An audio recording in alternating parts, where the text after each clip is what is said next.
नमस्कार दोस्तों, स्वागत है आपका अभिनव इंस्पायर्स इंडिया पे। जैसा कि हम पिछले काफ़ी दिनों में आप लोगों से मुलाकात नहीं हुई है, तो आज से हम एक नया सीरीज़ शुरू करने वाले हैं, जो कि daily current affairs mega show होगा।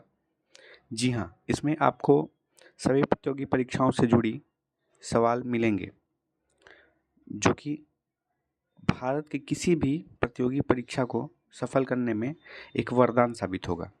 तो आइए देखते हैं हम लोग आज की महत्वपूर्ण क्वेश्चंस। जी हाँ, जैसा कि पहला क्वेश्चंस है यहाँ पे कि हाल ही में भारत सरकार ने गुजरात में राष्ट्रीय समुद्री विरासत परिसर विकसित करने का समझौता किस देश के साथ किया है? जी हाँ, जैसा कि ऑप्शन आप लोग देख सकते हैं, जापान, अमेरिका, चीन, वियतनाम।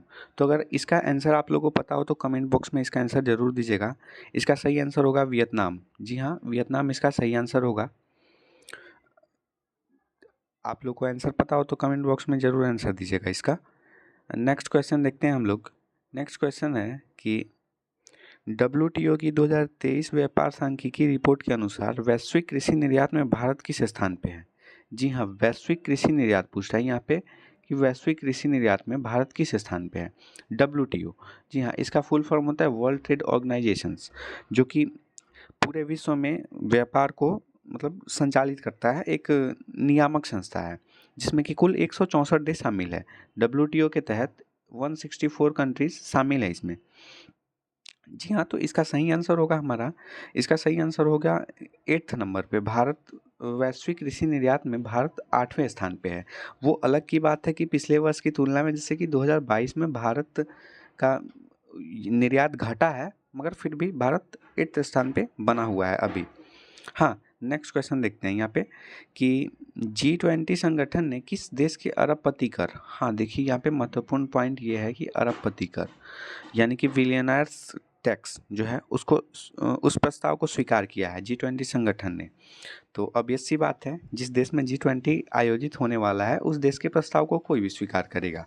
तो आप लोगों को पता होगा कि इस साल का G20 सम्मेलन है वो ब्राज़ील में आयोजित होने वाला है। इसका होस्ट कंट्री ब्राज़ील है और पिछले वर्ष यानी कि 2023 में G20 का ऑर्गेनाइजर भारत था। तो ऑब्वियस सी बात है, अरबपति प्रस्ताव को स्वीकार किया है ब्राज़ील, मतलब ब्राज़ील देश के अरबपति प्रस्ताव को G20 संगठन ने स्वीकार कर लिया है। चलिए नेक्स्ट क्वेश्चन देखते हैं हम लोग। नेक्स्ट क्वेश्चन है कि हाल ही में असम राइफल्स के डीजी पदभार यानी कि महानिदेशक डायरेक्टर जनरल पदभार किसने संभाला है? असम राइफल्स।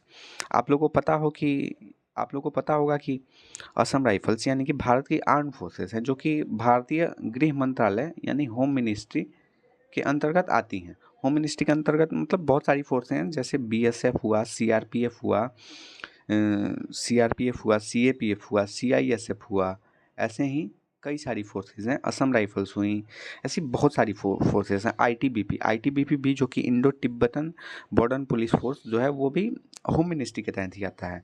तो इसी के तहत एक असम राइफल्स भी आता है। असम राइफल्स का गठन सबसे पहले हुआ था, जो कि आर्म फोर्सेस है ना भारत की जितनी आर्म फोर्सेस, उसमें पहला आर्म फोर्स असम राइफल्स ही था।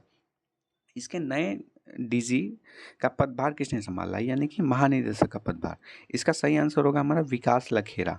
जी हाँ, विकास लखेरा जी ने अभी डीजी पदभार को संभाला यानी कि महानिदेशक पदभार को। आइए देखते हैं नेक्स्ट क्वेश्चन। हाल ही में सड़कों से आवारा कुत्तों को हटाने के लिए नरसंहार कानून, जी हाँ देखिएगा यहाँ पे नरसंहार कानून किसने पेश किया है? ऑप्शन आप देख सकते हैं, जैसा कि फर्स्ट ऑप्शन है पाकिस्तान, हमारा नल्ला पाकिस्तान जो कि पूरा कंगाल हो चुका है अभी। सेकंड ऑप्शन है तुर्की, अफगानिस्तान, भारत। तो भारत तो ऑब्वियस सी बात है, भारत नहीं इस प्रस्ताव को पास करेगा, क्योंकि वन्य जीव जो कानून है उसके दायरे में आएगा ये चीज़, तो ये प्रस्ताव भारत पास नहीं करेगा। इसका सही आंसर होगा तुर्की। जी हाँ, इसका सही आंसर होगा तुर्की, जो कि अभी हाल ही में नरसंहार कानून आवारा कुत्तों को हटाने के लिए, चाहे आप मार के हटाइए या फिर उसको भगा के हटाइए, लेकिन सड़कों से कुत्तों को हटाना है, आवारा कुत्तों को। हाँ, सभी कुत्तों को नहीं। यहाँ पे कुत्तों का डिफिनीशन बहुत लोग बहुत कुछ समझ आते हैं। चलिए नेक्स्ट क्वेश्चन देखते हैं। भारत की पहली नाइट स्ट्रीट रेसिंग, भारत की पहली नाइट स्ट्रीट रेसिंग कहाँ आयोजित होगी? जी हाँ, तो ये जो नाइट स्ट्रीट रेसिंग है वो पिछले वर्ष भी आयोजित होने वाली थी चेन्नई में, परंतु वहाँ पे पिछले वर्ष मीचेंग वो करके कोई साइक्लोन आया हुआ था, जिसकी वजह से ये आयोजित ना हो सकी। इस वजह से इस वर्ष फिर से आयोजित होने वाली है, जिसमें कि 3 किलोमीटर का यहाँ पे फील्ड बनाया गया है, उसमें रेसिंग होगी, नाइट स्ट्रीट रेसिंग। इसका आयोजन होगा चेन्नई में। सही आंसर होगा हमारा चेन्नई। जी हाँ, चेन्नई। नेक्स्ट क्वेश्चन देखते हैं। हाल ही में सफल ये जो है वो सफल मतलब ये मिशन का नाम रखा गया है सफल परीक्षण चक्र। जी हाँ, सफल परीक्षण चक्र इस किसने प्रारंभ किया है? ऑप्शन जैसा कि आप लोग देख सकते हैं, सारे ऑप्शन वही हैं, तो इसका सही आंसर होगा हमारा CBSC। चलिए देखते हैं सफल क्या है। सफल का मतलब ये हुआ कि जैसे कि CBSC में तिमाही पे, छमाही पे जो भी एग्ज़ाम्स होते हैं या फिर स्कूल्स में जो भी एग्ज़ाम्स होते हैं, उन एग्ज़ाम्स के स्कोर कार्ड पेरेंट्स को नहीं दिखाया जाएगा, क्योंकि पेरेंट्स को दिखाया जाएगा तो फिर हमें लात घुसे, झाड़ू मतलब चप्पल सबसे पिटाई होंगी, क्योंकि हमारा मार्क्स कम जो आएगा उसके वजह से। तो ये चीज़ किया गया है कि सफल परीक्षण चक्र में ये स्कोर कार्ड नहीं दिखाया जाएगा पेरेंट्स को या फिर मित्रों को। हाँ, वो चीज़ आपको ही बता के रहने दी जाएँगी। ये एक तरह से गलत भी है, उससे क्या होगा कि बच्चों को जो होता है ना कॉम्पिटिशन, वो कॉम्पिटिशन कम होने लगेगा और बच्चे पढ़ाई पे उतना ध्यान नहीं दे पाएँगे। तो ये चीज़ एक तरह से देखा जाए तो गलत भी है और वैसे बच्चों के लिए सही भी है। नेक्स्ट क्वेश्चन देखते हैं यहाँ पे। नेक्स्ट क्वेश्चन है हमारा कि वर्ष 2024 का चौथा यूनिकॉर्न बनने वाला स्टार्टअप कौन सा है? यूनिकॉर्न का मतलब ये होता है कि जिस कंपनी ने 100 बिलियन डॉलर का मतलब पूंजी स्थापित कर लिया हो, उसको यूनिकॉर्न कहा जाता है। तो वर्ष 2024 का फोर्थ यूनिकॉर्न बनने वाला स्टार्टअप कौन सा है? जैसे कि ऑप्शन देख सकते हैं, नंबर 1 पे ओयो है, फ्लिपकार्ट है, रैपिडो है, ओला है। तो इसका सही आंसर होगा यहाँ पे रैपिडो। जी हाँ, रैपिडो जो कि भारत की फोर्थ यूनिकॉर्न कंपनी हो गई है। नेक्स्ट क्वेश्चन देखते हैं यहाँ पे कि हाल ही में यंग इंडिया स्किल यूनिवर्सिटी विधेयक किसने पारित किया है? यंग इंडिया स्किल यूनिवर्सिटी विधेयक। इस यंग इंडिया स्किल यूनिवर्सिटी विधेयक का मतलब ये हुआ कि जैसे भारत में क्या है कि सरकारी नौकरियां 2 से 3 करोड़ के बीच हैं। जी हाँ, 2 से 3 करोड़ के बीच ही भारत में सरकारी नौकरियां हैं और भारत की कुल आबादी कितनी है? 142 करोड़। 142 करोड़ में कम से कम हमें 42 करोड़ लोग को रोज़गार देना होगा। तो सभी लोगों को सरकारी जॉब भी तो मिलेंगी नहीं, ये ऑब्वियस सी बात है, क्योंकि भारत में उतनी सरकारी जॉब है ही नहीं। तो क्यों ना भारत के लोगों को स्किल किया जाए, जो कि स्किल के ज़रिए वो लोग खुद से मतलब स्वरोज़गार कर सकें। हाँ, या फिर किसी कंपनी वगैरह में जॉब ढूँढ सकें। 42 करोड़ लोगों को जॉब मिलेगा तो प्रत्यक्षता 42 करोड़ को जॉब मिलेगा और अप्रत्यक्षता देखा जाए तो यहाँ पे उससे लाभान्वित 142 करोड़ की आबादी होगी। मतलब 42 करोड़ ज़्यादा ही हम बोल रहे हैं। 42 करोड़ के बदले आप 25 से 30 करोड़ भी मान सकते हैं। उससे एक आदमी के कमाने से 4-5 आदमी आराम से खाता है। हाँ, ये बात तो ऑब्वियस ही है। हाँ, चलिए, तो इसका सही आंसर होगा यंग इंडिया स्किल यूनिवर्सिटी विधेयक अभी हाल ही में तेलंगाना गवर्नमेंट ने पारित किया है। जी हाँ, तेलंगाना गवर्नमेंट जिसके CM है रेवंत रेड्डी जी।